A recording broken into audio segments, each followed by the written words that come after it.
Hello, amis YouTube! On est toujours en pleine transformation de notre cuisine. Dans la vidéo de la semaine dernière, on s'est occupé de nos vieux murs tout pourris et cette semaine, on va faire les enduits des plafonds. Je vous l'ai déjà montré plein de fois, les plafonds ici dans l'appartement, ils sont vraiment en très mauvais état, ils sont très fissurés et le conseil qu'on nous a donné pour la rénovation des plafonds, c'est de venir intégrer à notre enduit une toile de verre de type Fissnet ou Fisse Rénov, une toile grillagée, quelque chose qui va permettre de renforcer le plafond pour éviter qu'il se fissure à nouveau. Évidemment, on n'avait jamais fait ça avant, donc avant d'entreprendre la rénovation du plafond de la cuisine, on a voulu d'abord tester nos compétences sur une plus petite surface et c'est pour ça qu'on a fait la rénovation du plafond fissuré du couloir. Dans cette vidéo, j'ai évidemment, comme d'habitude, expliqué exactement pas à pas tout ce qu'on faisait. Si vous l'avez pas encore vu, je vous remets le lien ici, je vous invite à aller la regarder maintenant parce que dans la cuisine, on va pas faire tout à fait la même chose et du coup, ça nous permettra de comparer les deux et de voir ce qui a plus ou moins bien fonctionné. Et si vous avez déjà tout vu, les plafonds fissurés, la rénovation du couloir, les murs de la cuisine, et que vous êtes évidemment abonné à la chaîne, c'est parti pour la vidéo d'aujourd'hui.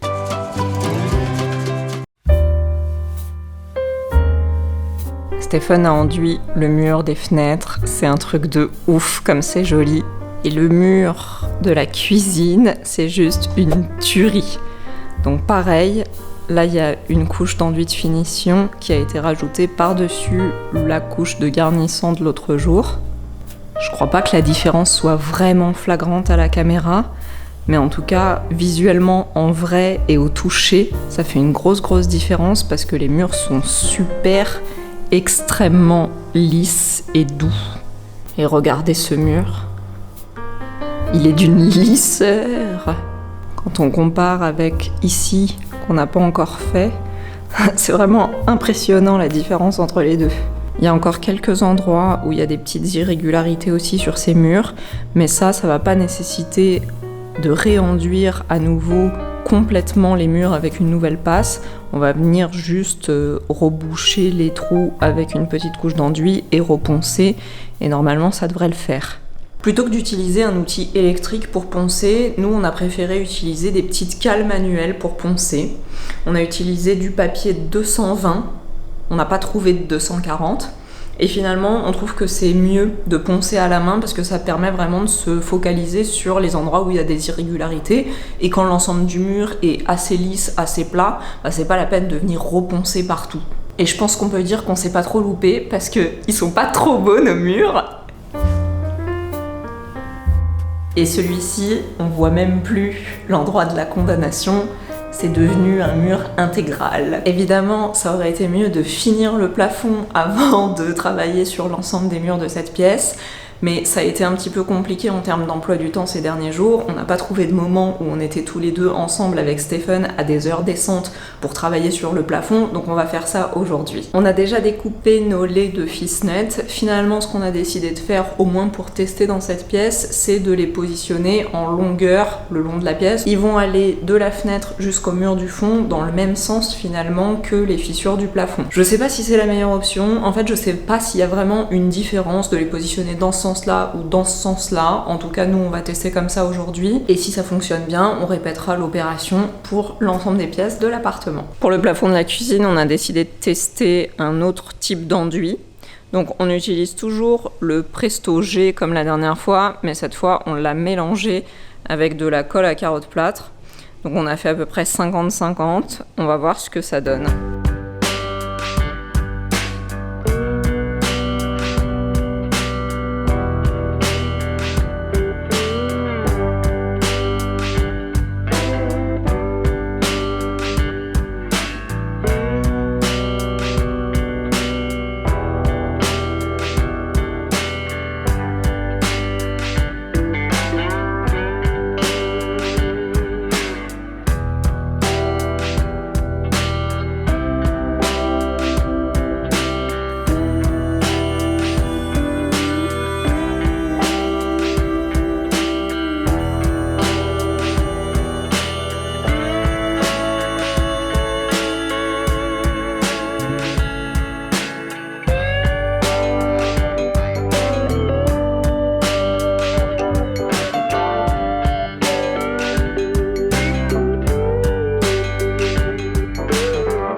voilà ce que ça donne. Ouh, petit McDo, le dites pas à ma mère. Coucou maman!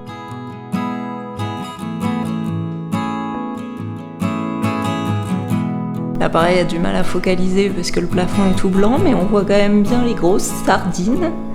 Donc tout ça, il va falloir qu'on le ponce. Ici aussi, on voit. Franchement, c'était pas facile du tout. C'est hyper physique, ça fait hyper mal au bras, c'est hyper fatigant, ça donne chaud, on transpire et on a mal partout à la fin. On a mis environ 4h30 pour tout faire. La première étape, c'était d'enduire le plafond et de coller le fils-net. On n'a pas utilisé la même méthode que dans le couloir. Premièrement parce que le couloir c'était une plus petite superficie, donc on a pu enduire à la spatule avant de coller le fils-net, et l'enduit qu'on avait utilisé c'était du Prestonet G garnissant. Ici pour le plafond de la cuisine on a voulu faire différemment, donc au lieu d'utiliser le Presto G on a voulu faire moitié-moitié Presto G et colle à carotte plâtre. La colle à carotte plâtre c'est un petit peu similaire au MAP, enfin le rendu, la texture est quand même différente mais c'est à peu près la même fonction. Le MAP c'est pour coller les plaques de plâtre, donc le placo au mur, et la colle à carotte plâtre, c'est pour coller les carottes plâtre entre eux. Mais globalement, c'est un peu le même principe. C'est pas vraiment un enduit, mais il y a beaucoup de gens qui l'utilisent comme un enduit, et nous, sachant qu'il fallait qu'on colle ce fils-net au plafond, on s'est dit que ça pouvait être pas mal. Et aussi, on a vu Vincennes faire ça. Sauf que la colle à carotte plâtre, ça sèche super vite, en tout cas beaucoup plus vite que le Presto G, et comme on avait une bien plus grande surface à enduire que la surface du couloir, on a décidé de faire ça au rouleau. Le rouleau qu'on utilise, c'est le rouleau spécial pour enduire, celui qu'on avait acheté dans notre kit Parfailis, l'outil parfait. Et franchement, c'est ultra physique, ça fait hyper mal au bras, hyper mal au dos, mais par contre, c'est vraiment rapide et vraiment facile à utiliser. Et j'étais un peu sceptique au début, mais maintenant je me dis que heureusement qu'on a acheté ça parce que je sais pas comment on aurait fait sans ça. Donc, on a enduit le rouleau, comme ça allait beaucoup plus vite. Ensuite, on a pu venir coller notre fils-net comme on avait fait la dernière fois. Le but, quand on colle le fils-net, c'est pas de venir faire un truc propre et lisse tout de suite. Au moment où on le colle, l'idée c'est vraiment de maroufler au max pour que le fils-net il soit super bien collé au plafond, et si c'est pas droit, c'est pas grave. Faut simplement faire attention à éviter qu'il y ait des bulles, et les endroits où le plafond n'est pas droit et du coup le fils-net n'arrive pas à adhérer complètement au plafond, et ben tant pis, c'est pas grave, on vient remettre un peu d'enduit à l'intérieur et ça permet quand même de prendre en sandwich le grillage. Et là, en ayant utilisé colle à carotte plâtre plus Presto G, on a plus galéré que la dernière fois.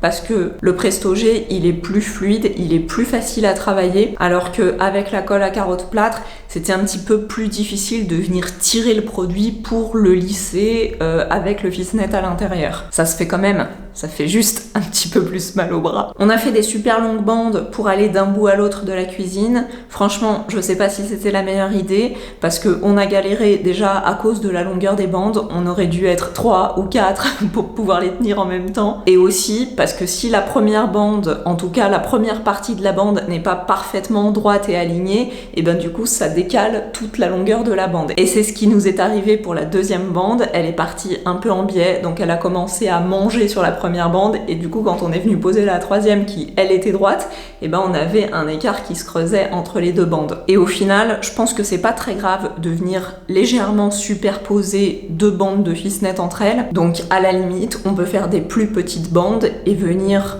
pour assurer le truc et pour qu'il y ait vraiment du fils-net partout, venir légèrement se faire superposer les deux laits. Juste cette première partie de venir pré-enduire le plafond, coller le fils-net, le maroufler, ça nous a pris 2h30 pour une pièce qui fait environ 15 mètres carrés. Et on se serait bien arrêté là, sauf que comme on avait testé, enfin Stéphane avait testé la dernière fois une partie où on avait fait frais dans le frais et une partie où il était venu réenduire le lendemain, et qu'il avait vraiment galéré pour réenduire le lendemain, on a préféré faire la deuxième couche tout de suite et réenduire tout de suite avant que la première couche soit sèche. Cette deuxième couche, donc la couche de recouvrement par-dessus le fils-net, on l'a fait intégralement au Presto G. Et pareil, on est venu d'abord appliquer l'enduit avec le rouleau parce que c'est plus rapide, et ensuite enduire avec les grandes spatules. Vous voyez, celle-là. Ça, c'était hier soir. Aujourd'hui, l'enduit, il est pas encore tout à fait sec, donc on va bien le laisser sécher avant de venir mettre notre dernière couche d'enduit. Mais avant ça, il va falloir poncer toutes les petites irrégularités, toutes les petites sardines, tous les petits trucs qui dépassent un peu, et comme ça sera beaucoup plus facile de venir enduire notre dernière couche. L'enduit qu'on utilisera, ce sera de l'enduit de finition. Nous, on utilise le bleu en pâte qu'on achète chez Leroy Merlin, parce que comme il est déjà en pâte, il n'y a pas de préparation à faire et c'est facile à utiliser avec le rouleau. Je filmerai probablement pas cette étape parce que c'est pas très intéressant et surtout on voit très mal les enduits à la caméra, c'est tout blanc et l'appareil il n'arrive pas du tout à focaliser. Mais de toute façon, vous inquiétez pas, on a encore je sais pas combien de mètres carrés de plafond à faire, donc cette étape est loin d'être terminée. Et si vous avez des pronostics sur quelle sera la prochaine étape du chantier, dites-moi dans les commentaires, parce que je vous avoue que pour l'instant, je n'ai absolument aucune idée de quel sera le sujet de la vidéo de la semaine prochaine, puisque je ne sais pas du tout sur quoi on va pouvoir avancer sur le chantier à partir de maintenant. Dans l'idéal, on aurait voulu avancer sur les plafonds du salon pour continuer sur notre lancée, sauf qu'on a testé encore ce matin le taux d'humidité, et le taux d'humidité il est encore trop important au niveau de la fuite pour qu'on puisse venir enduire le plafond. Donc, je ne sais pas du tout ce qu'on va faire. Dans tous les cas, je vous fais des bisous et je vous dis à très vite!